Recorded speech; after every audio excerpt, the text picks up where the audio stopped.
Good afternoon, everyone. Welcome back. Going to have a quick look at my Axial scx24 Deadbolt. This has been an interesting build. Did the Fury Tech combo in it. I also got the Mudslinger tires on it. Got the kinetic double barrel shocks on it. Got Axial steering arms on it, as well as front brass diff cover.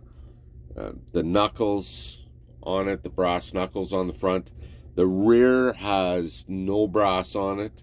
I have changed the rear to rear steering, so it does have the rear steering on it, which adds a little weight.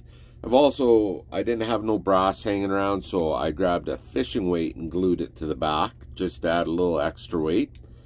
Glued it to the bottom of the diff. Still got good clearance though.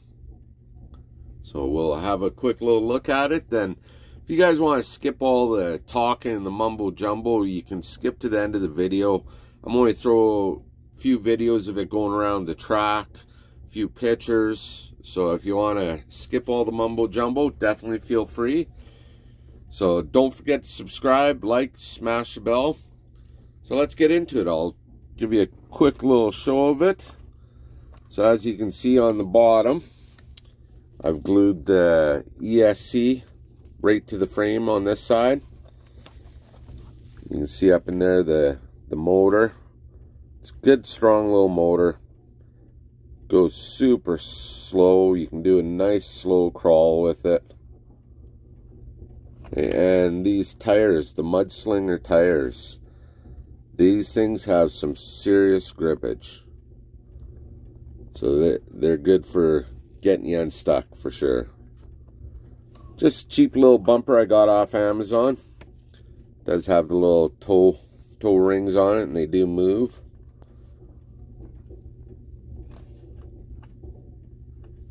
So you can see the Emax servo in there as well.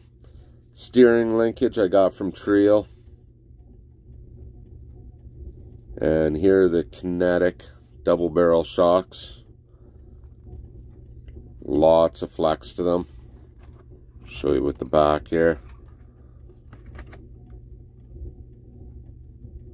So plenty of flex for this rig.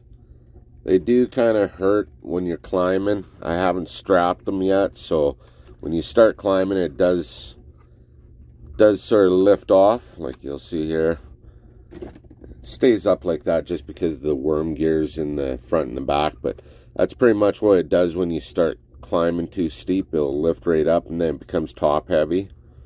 So it may not climb as steep as my other ones. Definitely has plenty of flex though. Okay, so we'll just get into it, and I will throw up a few videos and some pictures of it going around the track. Have a good day, everyone. Don't forget to smash the bell, subscribe, all that mumbo jumbo. And we'll see you on the next video.